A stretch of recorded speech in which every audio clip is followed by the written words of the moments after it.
Hello everyone, today I'm in Perth, Ontario, and I'm going to take you on a tour of all my favorite things to see and do in the historic district. Let's go check it out. Okay, I'm going to take you on a tour starting with the main street of the historic district called Gore Street. Alright, so on my left, I'm going to start with showing you that at 11 Gore Street, you can find not only the Perth Museum, but there is also a visitor center here. Okay, so if you just come in here,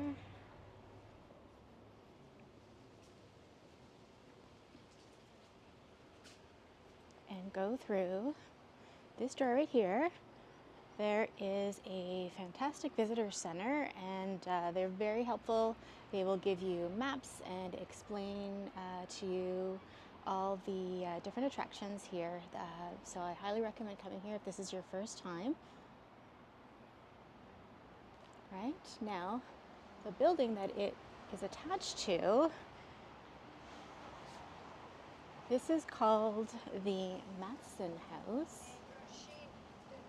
And it is actually the Perth Museum. I have done a full tour of the inside, so I will link that to this video for you if you're interested in seeing that. I'll just give you a little information about it before I move on. So built in 1840 for Roderick Masson, it is known as the Masson House. Masson was the first banker in Perth and original owner of the neighboring store, now Shaw's. Roderick Masson became a life member of the Upper Canada Legislative Council and a Confederation senator. This home remained in the Masson family for nearly 100 years. Since 1931, the Masson House has been home to a tea room and inn, a tea house, the Royal Canadian Legion, and it is now the site of the Perth Museum. All right, so the last thing I'll just show you, don't want you to miss, there is a lovely little garden right next door that you can explore. It is October, so the flowers are gone for the season, but I just wanted to show you that there is a lovely garden here, so don't miss it. Okay, let's continue on exploring. I'm going to do my best to show you all my favorite attractions.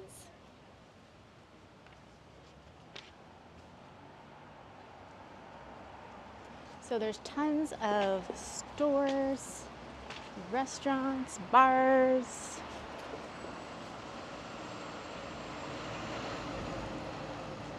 Lots of entertainment along this street if you love if you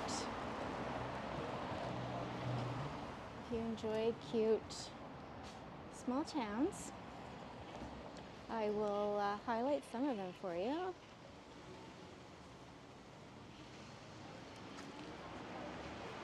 Check out this place, Fall River Fashion. Look at the cute decor. Absolutely love this. Gotta love the small town vibes.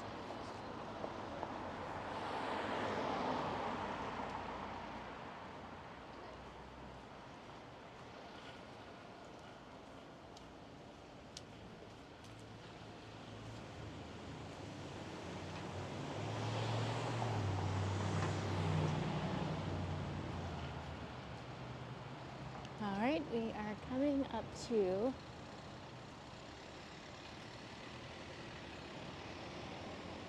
some great historical things I can point out to you. So, right here on my left,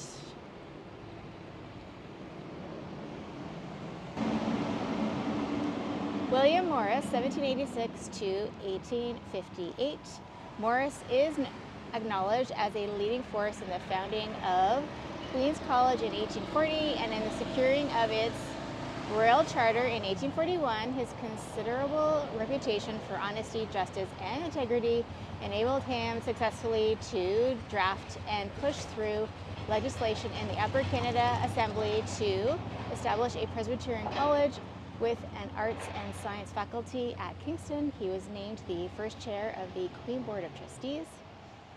Morris helped to establish the Perth military settlement in 1816. He was elected from there to Parliament in 1820, appointed to the Legislative Council in 1836, and named Receiver General for the United Canadas in 1844, and 1812 veteran and post-war militia officer.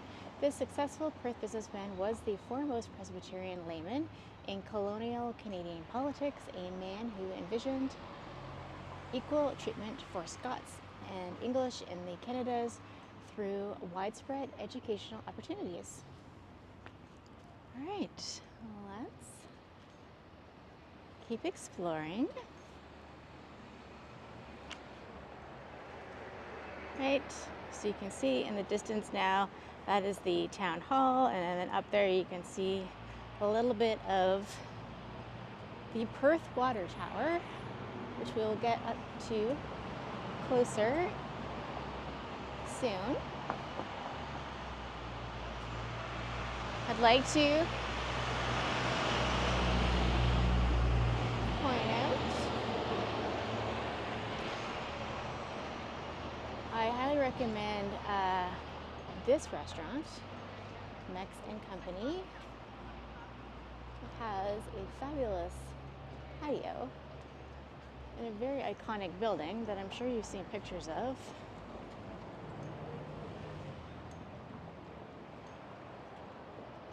And it's on the water. It's very picturesque.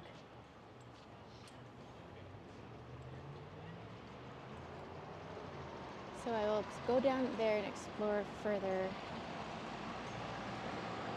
in a moment.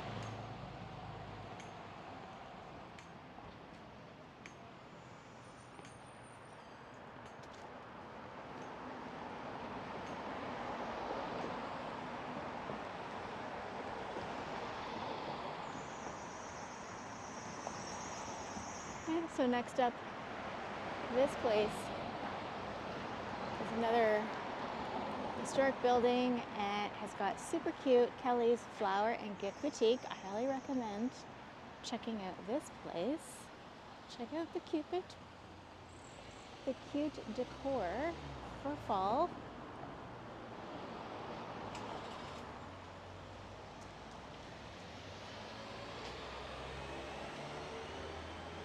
I absolutely love it.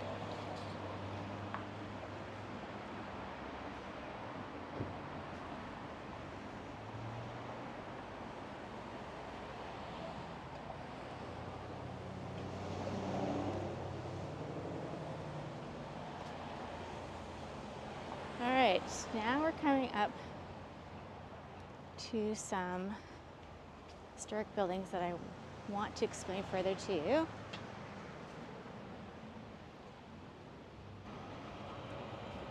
So this is 77 Gore Street East, built in 1907 as the Carnegie Library. The building's design was based on the Bank of Montreal building in Toronto. In January 1980, the building was gutted by fire. After restoration, the building became known as the Macmillan Building. Okay, then we've got another interesting historic building here. I'll just share a little bit of it with you.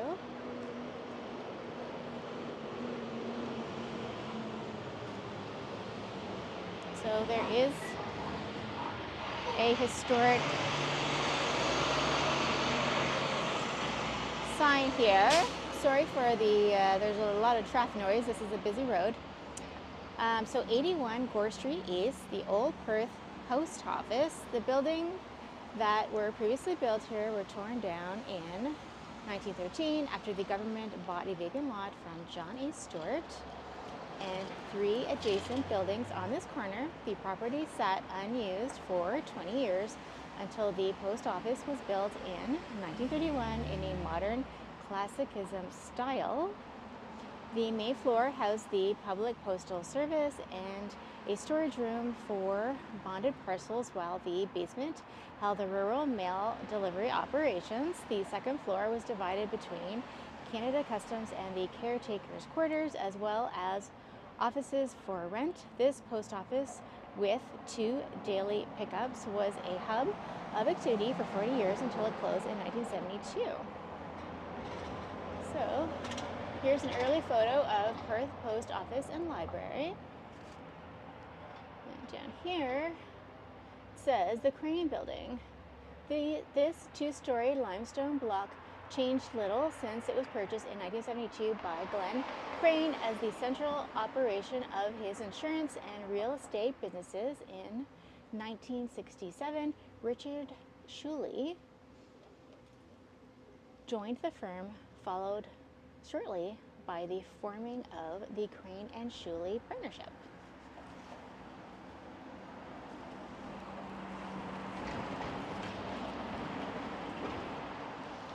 Okay, I'll just quickly show you here.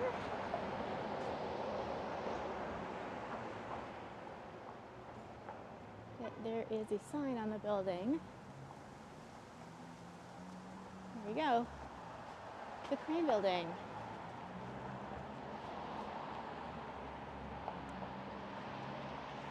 All right, let's keep going.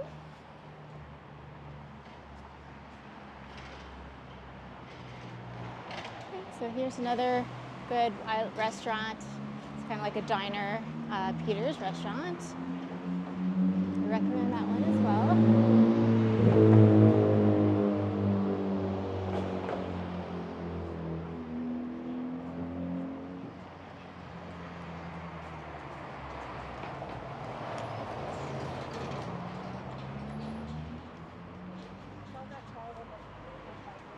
Right, so I also recommend this, Maximilian's.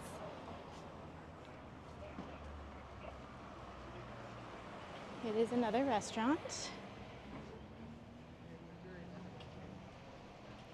Okay, so now we are at Tay Street.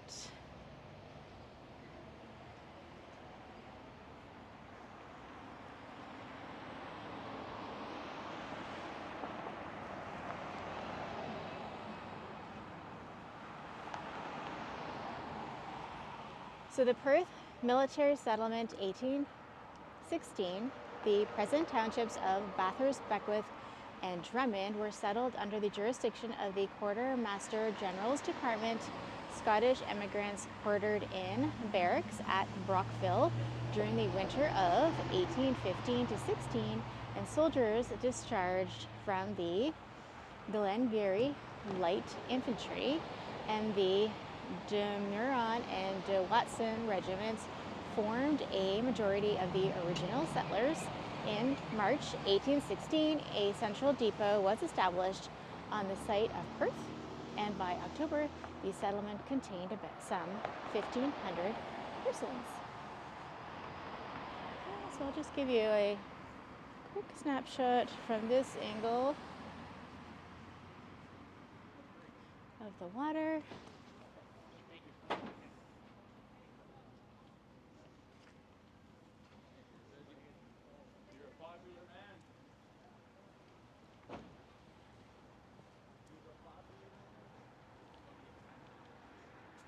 Okay, so this is the Gore Street Bridge.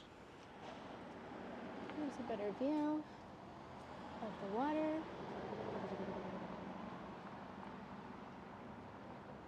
I should just show you this information, 2-hour free parking.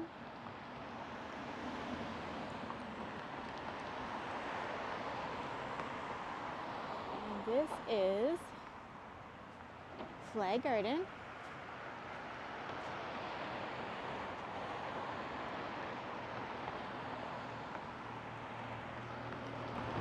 All right, so this historical building, address is 100 Gore Street East.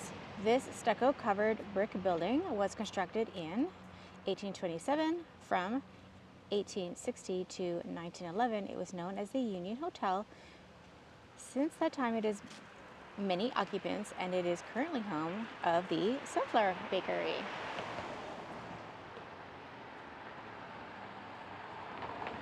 All right, you're going to continue walking down Gore Street because there is a couple more historical things I want to show you down here.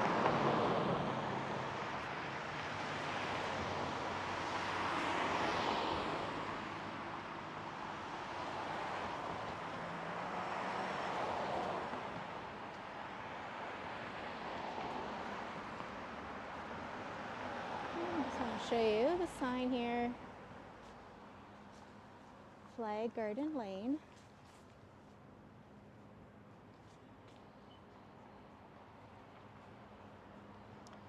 All right, so at this next intersection,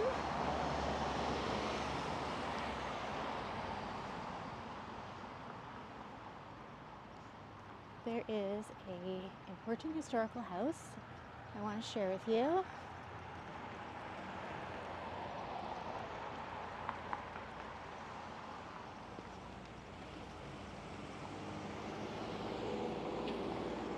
Alright, so we are now at the corner of Harvey Street and Gore. So I just want to show you this sign. So the McMartin House, 1831, the son of loyalists from the Morrisburg area, Daniel McMartin, 1798 to 1869, established a law practice in Perth. In 1823, well educated and well connected, he acquired prominent clients like timber baron Philemon Wright of Hull. McMartin chose a neoclassical design for his residence, then embellished it with unique stylistic features such as recessed arches and a cupola with flanking side lanterns. These are hallmarks of the federal style of architecture that flourished in the eastern United States from 1780 to 1820, recognized as a rare Ontario example of this architectural style. McMartin House was acquired by the Ontario Heritage Foundation in 1972, restored to its 1830s appearance and adapted for community use.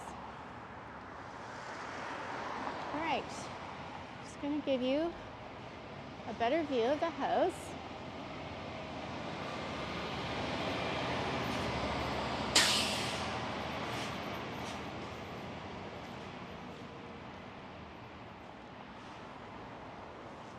It's definitely a must-see. I love the white gates in front of it.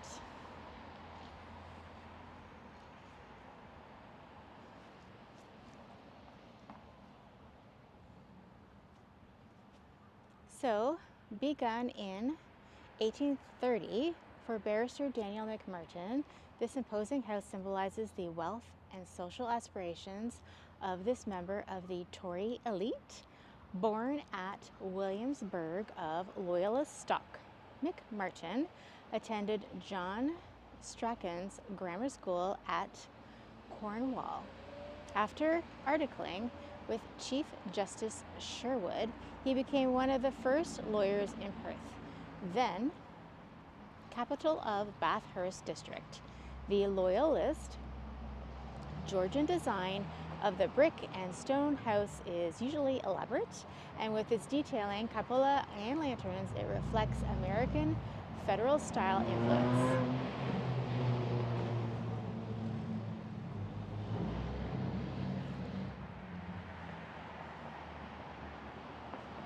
Right, I hope you enjoy that. So there is another historical building just across the street that I'd also like to share with you.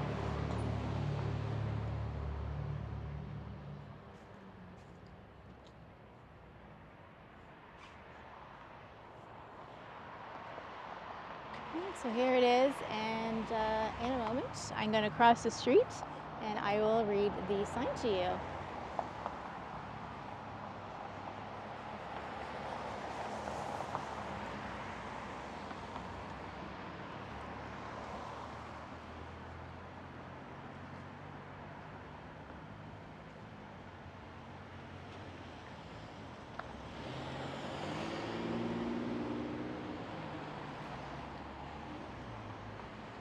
Alright, here we go. So, Alexander Morris, 1826 to 1889, an astute public servant who played a significant role in the development of Western Canada, Morris was born in Perth in 1861. After establishing a successful law practice in Montreal, he was elected to the legislature as the member for Lanark South, an eloquent advocate of the Union of British North America. He supported the coalition that made Confederation possible. Leaving federal politics in 1872, Morris became interim administrator, then Lieutenant Governor of Manitoba, 1872 to 77, and the Northwest Territories, 1872 to 76. Although charged with managing a huge area with disparate groups during volatile times, he successfully introduced responsible government in Manitoba and negotiated treaties with the native peoples. Returning to Ontario in 1878, Morris served in the provincial legislature until his retirement in 1886. All right, and here is a better view of the Perth water shower.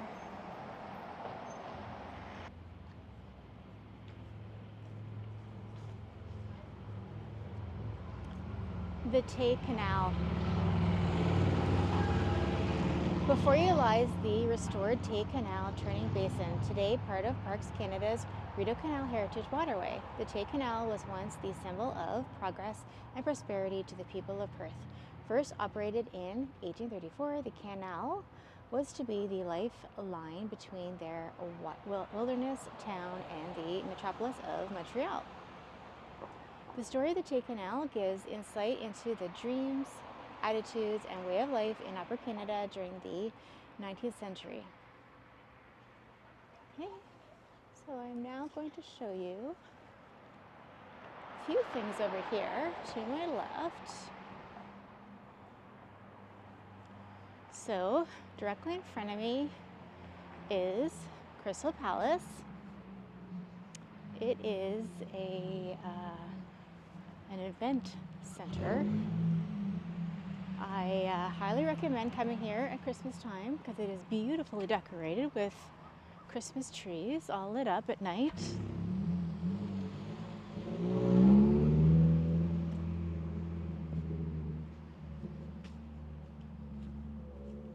So this is part of the Rideau Trail. Just wanted to show you the water. There's the dock.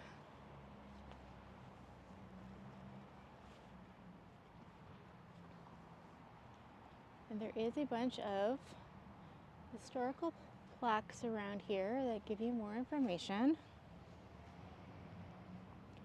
I won't read them all to you, but I can read a little bit of it to you.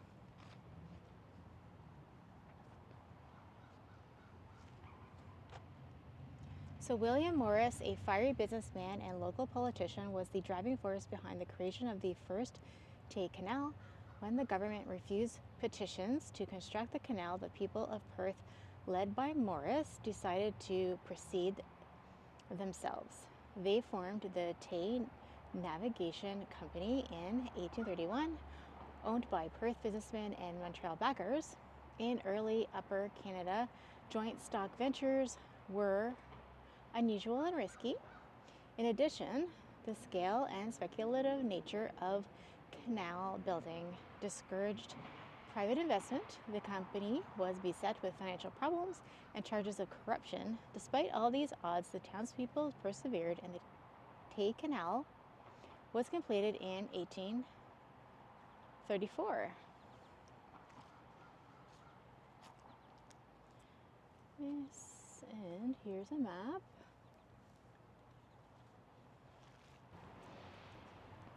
Perth merchants regularly used the Tay Canal between 1834 and 1850. Potash, timber, and local produce were shipped to Montreal, and dry goods and manufactured articles were imported. But the canal steadily fell into disrepair as soon as it was built. The Tay Navigation Company could not afford to repair the locks or dredge the channel. The canal, clogged with mud and weeds, made it impossible to steamers. All goods had to be moved on barges, which were rowed or poled. This meant costly loading and unloading of Rideau Canal steamers at Port Emsley and at Perth Landing. By the mid-1800s, the volume of traffic diminished to the point that the canal was abandoned. All right, so this is an excerpt from a Tay Navigation Company ledger from 1834. And this historic image, the Perth turning basin as it was on Dominion Day, 1867. By this time, the first Tay Canal was not used commercially, and the basin was gradually reclaimed for other uses.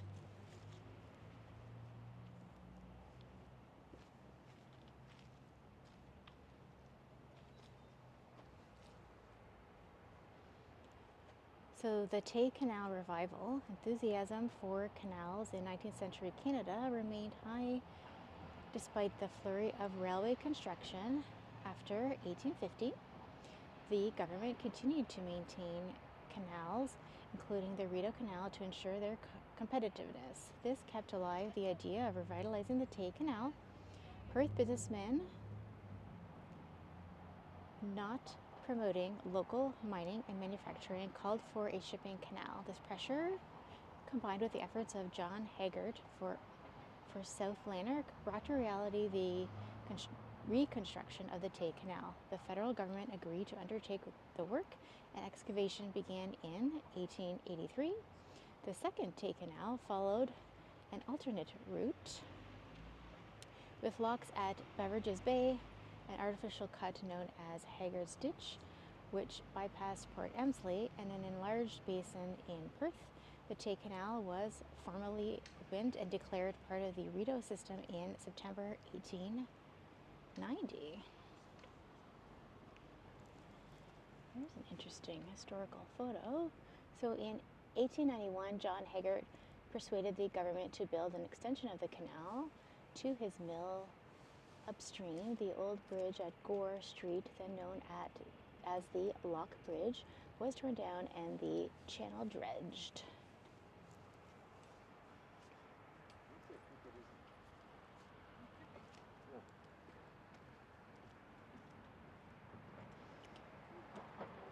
So the canal evolves. The second Tay Canal, like its predecessor, was never the large-scale success anticipated by its supporters. While freight and passenger steamers were a common sight, recreation became the focus for the canal by the 1920s. Today, there is a new boom in traffic as pleasure boaters follow the historic route of the second Tay Canal. Right, just give you one more view of the water.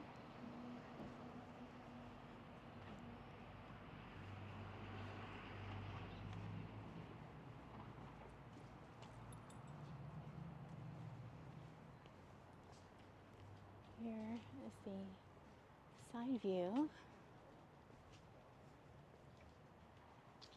of Crystal Palace.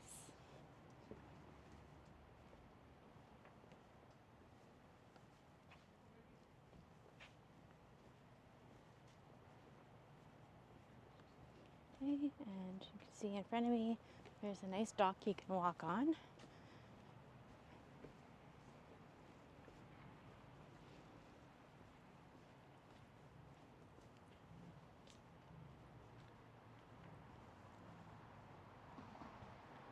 You see there are some washrooms here if needed. So there are a few more interesting historical plaques you can read. So the Algonquin Omamawini people have lived on this river and in this territory for thousands of years. These waterways were elemental to people's seasonal lives, moving into the family's territories in the upper watersheds for the winter and then downstream to the Kijisibi Ottawa Valley watershed for the summer. This was not empty land when the settlers arrived. Architectural excavations in Lanark County have unearthed artifacts dating back at least 10,000 years to the time that the Champlain Sea receded.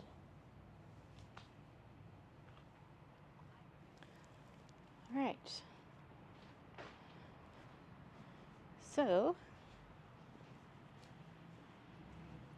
I'm going to show you some more historical things that you should not miss.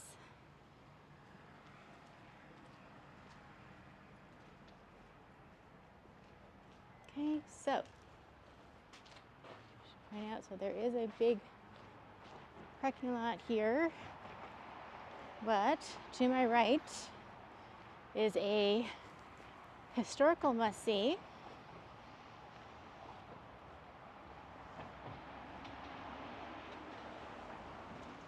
If you have not heard of this yet, this is the Mammoth Cheese.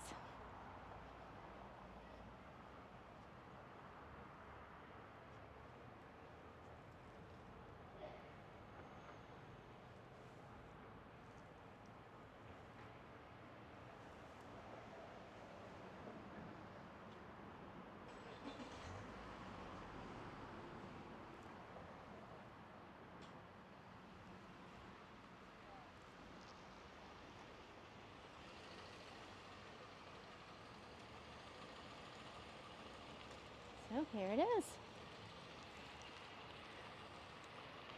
The Mammoth Cheese is quite famous, so I highly recommend you come to see it. I will read a little bit more information about it to you in a second.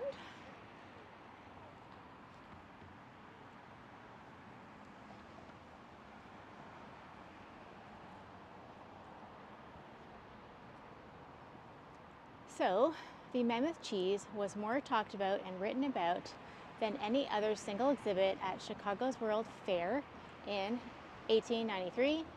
Judged to be near perfection, the cheese garnered 95 points out of a possible score of 100 points, receiving a diploma and a bronze medal. Sir Thomas Lipton, the British tea king, purchased the world-renowned cheese and shipped it overseas to London, England via Liverpool. Upon arrival, Mr. Lipton claimed he no longer wanted his large trophy, as quality of flavor had been lost in the Atlantic crossing. A prominent importer of Canadian cheese from Tooley Street snatched up the chance to turn it over to London caterer Mr. Jubal Webb, who cut it up with considerable ceremony in the spring of 1894. The High Commissioner for Canada, Sir Charles Tupper, and other notables were present. It was deemed that the Mammoth cheese was indeed aged to perfection. Shortly after, 80 pounds of the world-famous cheese was sent back to Ottawa, where smaller samples were widely distributed and received high praise, followed by a fresh wave of publicity.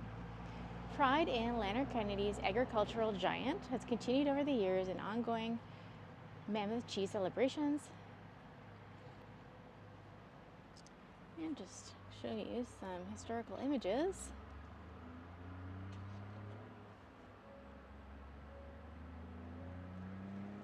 Right, so it's kind of a fun part of history.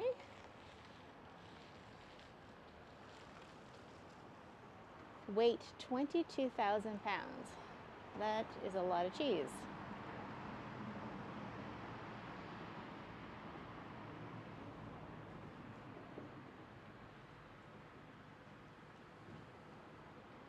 So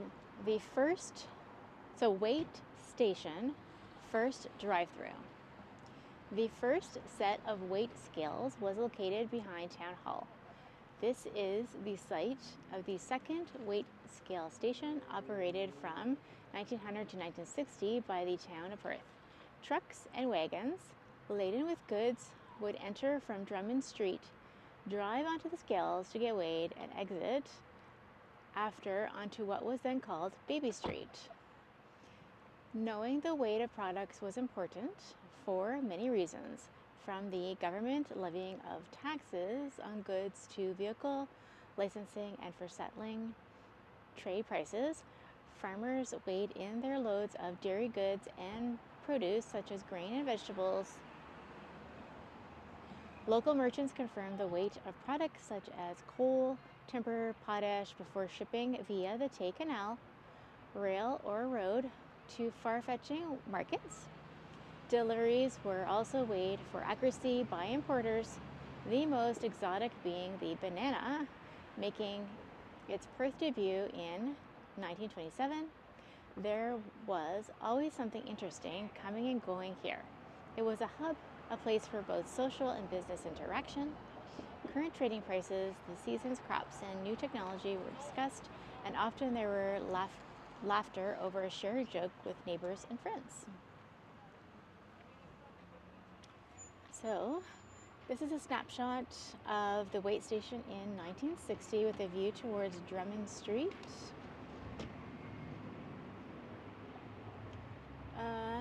This image shows the Fairbanks weight scale registering beam that worked in conjunction with the drive-through wooden ramp. Note that the scales are in imperial measurement, whereas today Canada is mostly metric. These scales, salvaged by former town employee George Rathwell, are on display at the Perth Museum. And here, and this image down here, so it shows that it was here.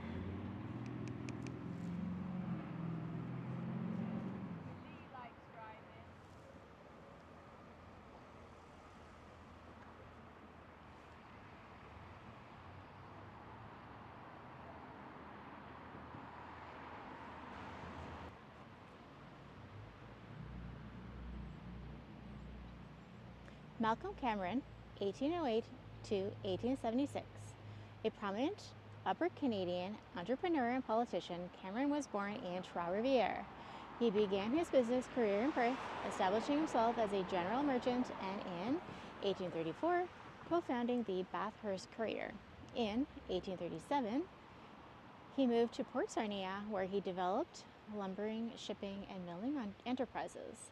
Although a successful businessman, Cameron gained renown in politics. He was elected to the legislature as the member for Lanark in 1836, and representing this, then several western ridings, remained politically active, with only occasional interruptions until his death, pursuing a generally reformed mind. If sometimes erratic course, he served as minister in the moderate administrations of the 1840s and early 1850s. Cameron is best remembered, however, as an early leader in the radical clear grit movement. All right, so now I'll take you on a stroll over here. There is some really lovely architecture and water views.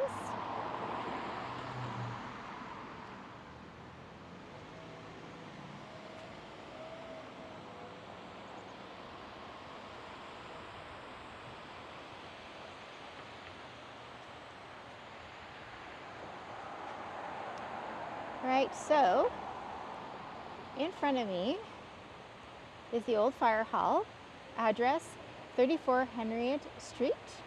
The old fire hall was originally built in 1855. In 1883, the second floor and hose tower were added.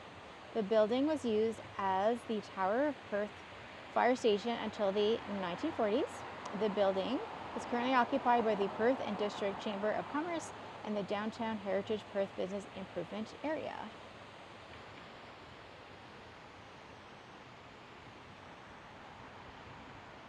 So it's lovely to walk along here. There is lots of benches and picnic tables to my left where you can sit and enjoy the water. There is also one of these large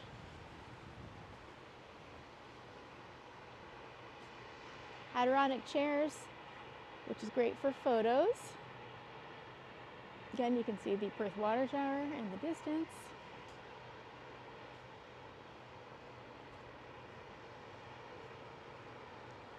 I'll just show you. You can see the bridge and the water.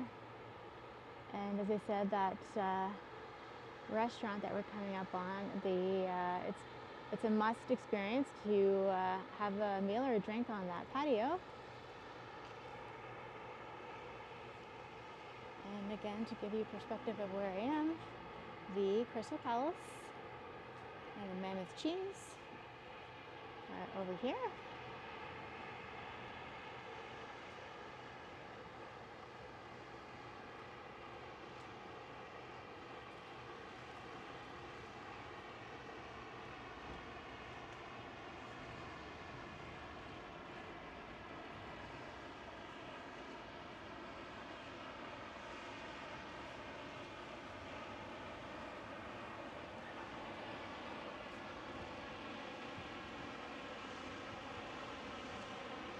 These historic buildings.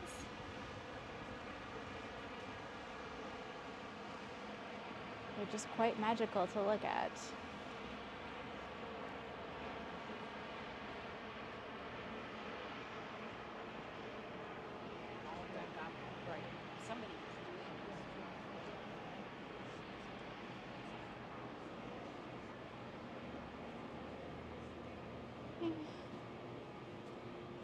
Give you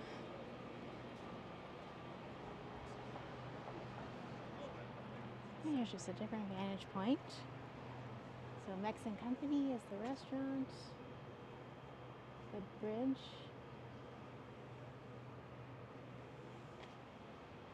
Here's a better view of the patio and the old fire hall.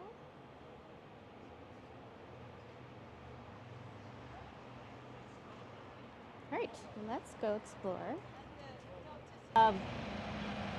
Okay, I'm now on the other side of Gore Street, and I'm going to take you to see closer up the Old Town Hall, and then we're going to explore Stewart Park, which is directly behind it.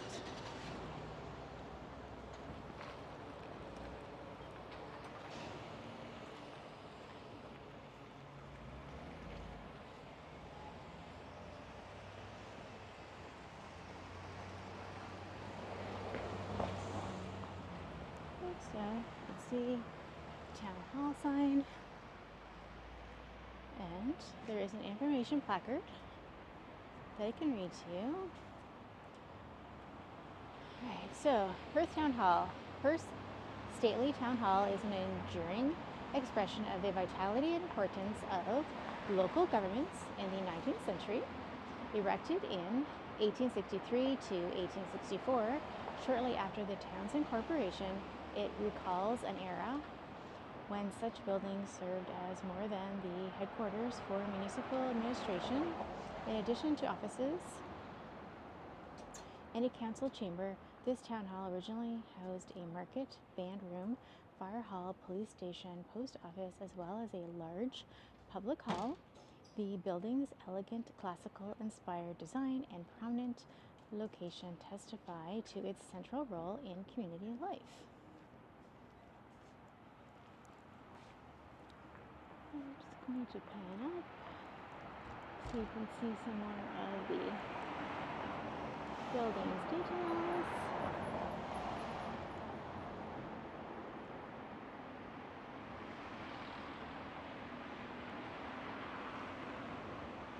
Okay, now directly behind the town hall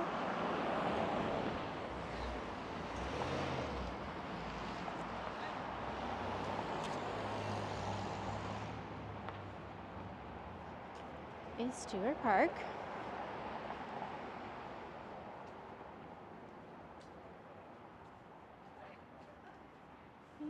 first, before we explore Stewart Park, there is,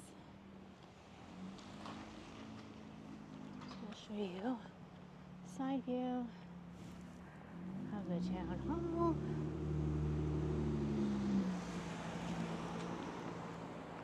Okay, so out there you can see the clock tower.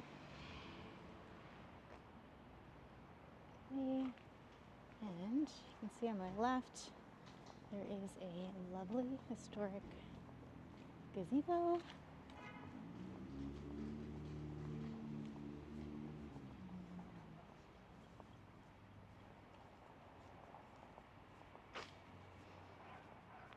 Alright, now we're officially stepping into Stewart Park. It is absolutely gorgeous. Like, no words can describe how gorgeous it is in here. You know, it is, it's famous for a reason. There is a very historic house right there that I will show you more later when we get to the other side. But just want to show you the water.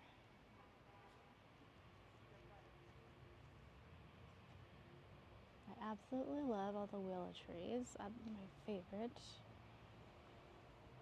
So pretty. And so pretty any time of the year. Right now it is October, so the leaves are changing, but they haven't fully changed yet.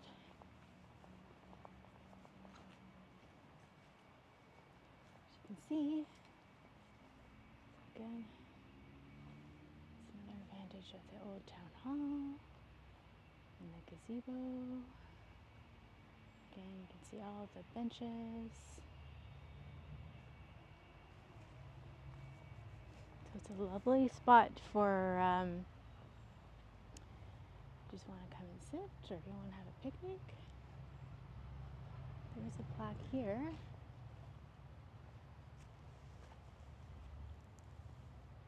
It's kind of hard to read.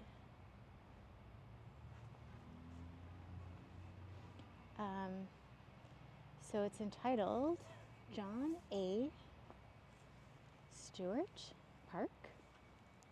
The Honorable John Alexander Stewart, 1867 to 1922, born in Renfrew, was a lawyer, politician, and industrialist who served 2 terms as mayor of Perth, 1900 to 01 and 1903 to 04.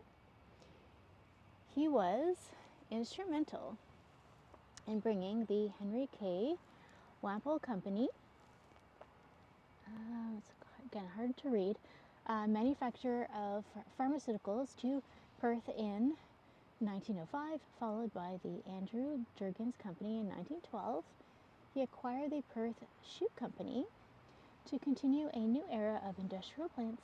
John A. Stewart owned the conservative newspaper, the Perth Expositor, and served as Minister of Railways and Canals in Prime Minister Meighan's cabinet from 1920 to 21. He operated the McLaren distillery from 1901 until the business closed due to the Ontario Temperance Act of 1960. The distillery was demolished and that land became part of the park developed by the Stewarts. In January 1947, John A. Stewart's widow, Jessie Mabel Henderson, 1869 to 1956, donated this park to the town of Perth with specific guidelines for its use. There you go. Gives you the history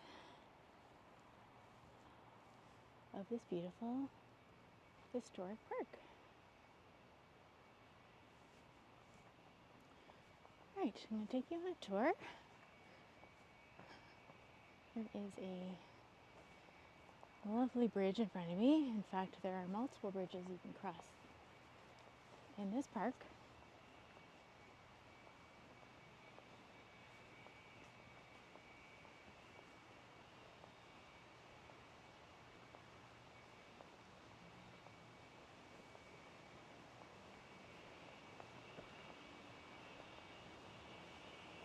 I'm going to talk a little less so you can enjoy the scenery.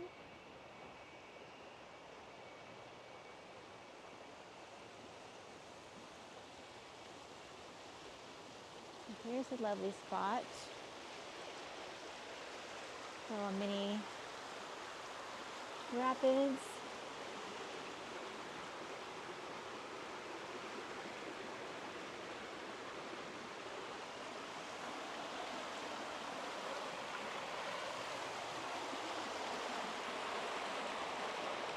Here's another view of the bridge.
Alright, so if you follow this path, it leads you to this building in front of me, and the really iconic red bridge that I'm sure you've seen pictures of before. This place is so picturesque. I don't know if you can see, but a lot of people come here and do photo shoots. You know, great for wedding photos, etc.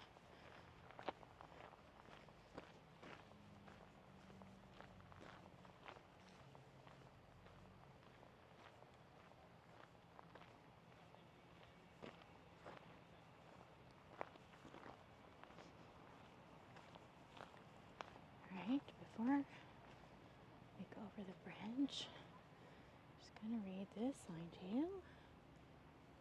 So, Stewart Park is one of the 7 wonders of Lanark County.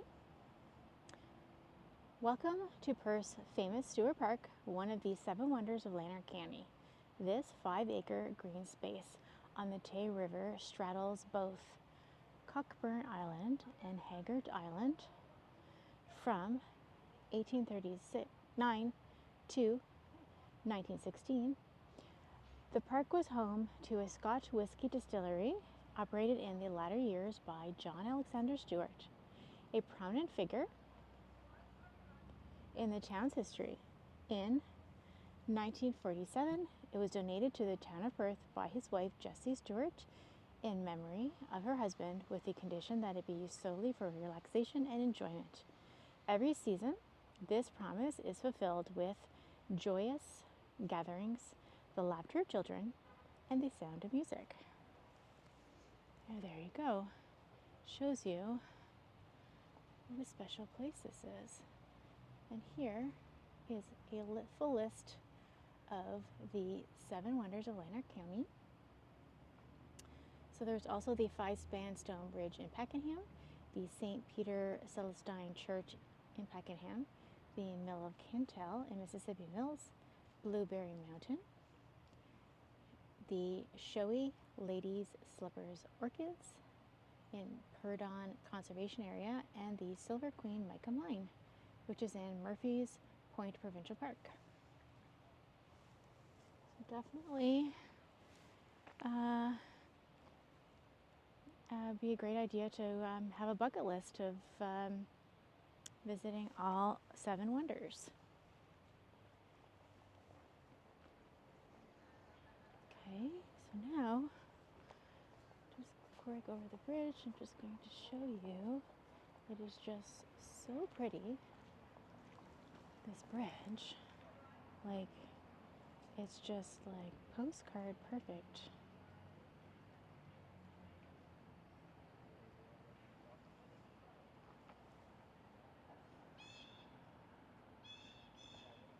More willow trees. And in a moment, I'm going to take you over there because there's some more historical things to see. Okay.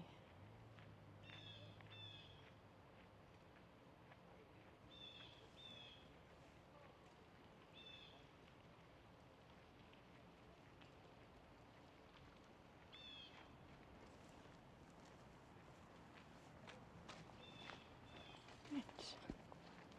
Let's go across.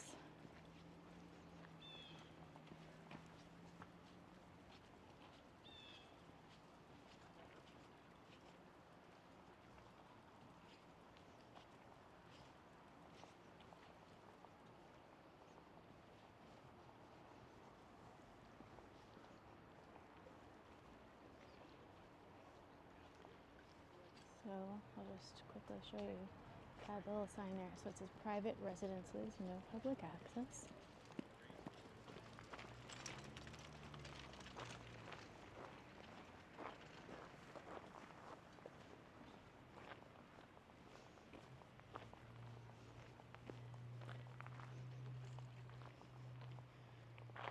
I'm just going to give you one more vantage point. Absolutely stunning. And now you can see the Perth water tower in the distance as well. All right, let's keep going.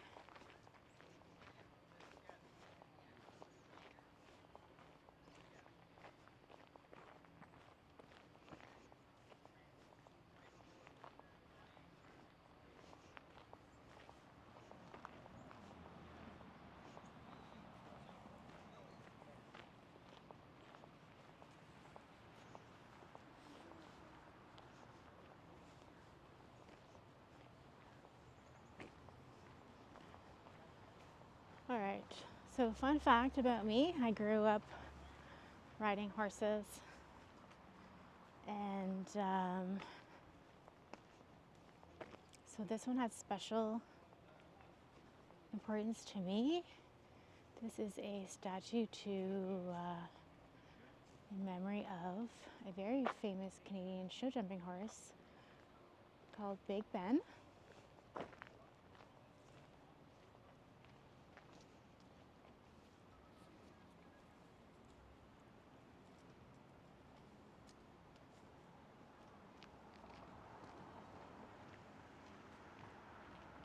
And he was ridden by a very famous horse rider named, and he's still named, Ian Miller. So the Ian Miller family has a horse farm nearby.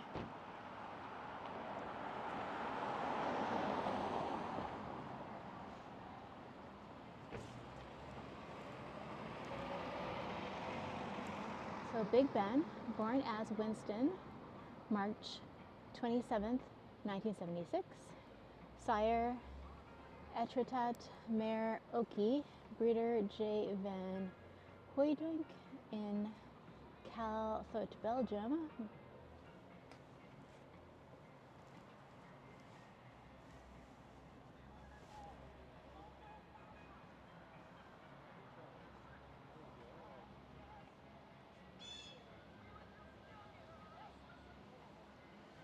So it's really lovely that they made a statue of him because he was a very important part of our Canadian Olympic equestrian team. Just another fun fact about Perth. Just going to show you this.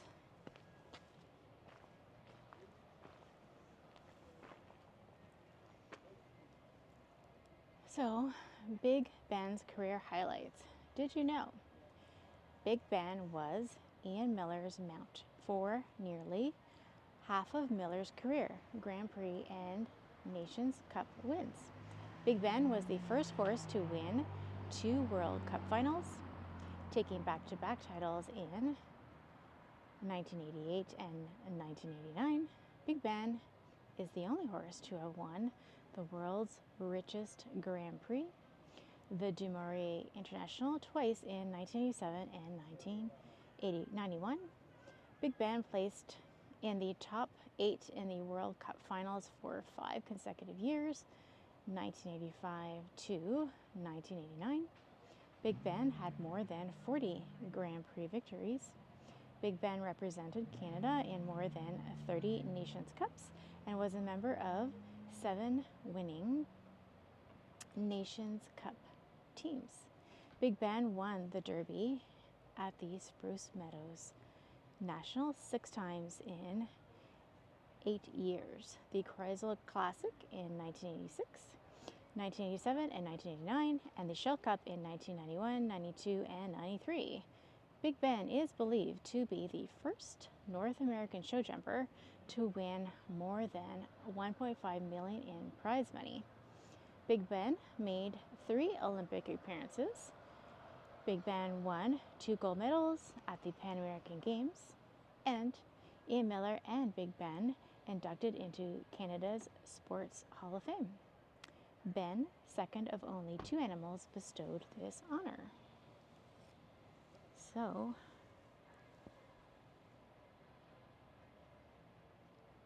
he accomplished an incredible amount.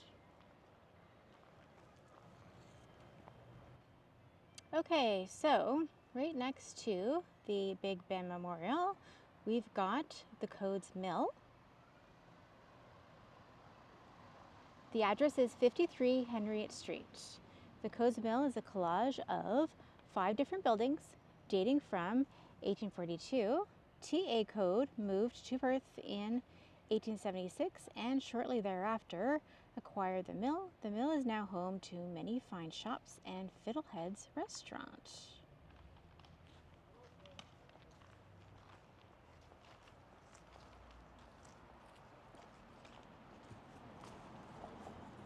Right, so lastly, I want to take you to see a amazing historic house that's right next to Codes Mill.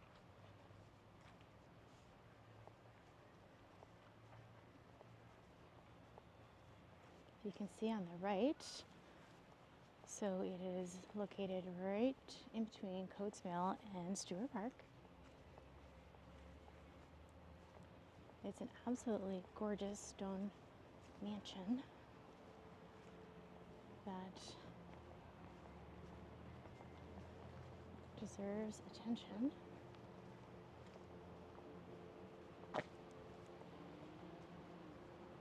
Maybe we'll just see it more clearly in a second.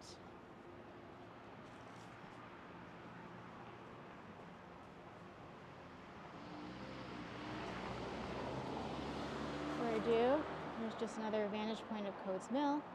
So on the left is the Fiddlehead's restaurant, and you can see on the right, here, see Codes Mill on the door.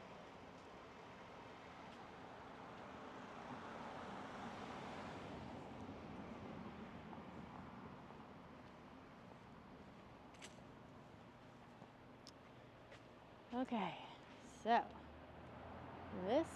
check out this, it's incredible. Look at the architectural detail of this house.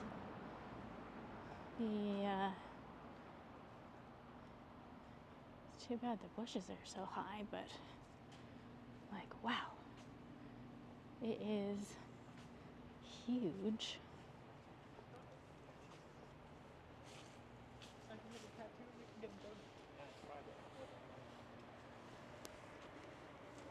hopefully the camera is doing it some justice. Look at this place. So the address is 50 Harriet Street. It's known as Kinninvie, which means where my family lives. It was built of reddish sandstone in 1906 for textile manufacturer Thomas A. Code. This grand Edwardian residence is said to have been heated by steam from the factory across the street. Unlike earlier walled garden homes, the Code mansion gloried in its open, expansive lawns and garden overlooking the Tay River. So definitely, if you come here, make sure you don't miss this house, Code Mill, Stewart Park, and the Big Ben Memorial.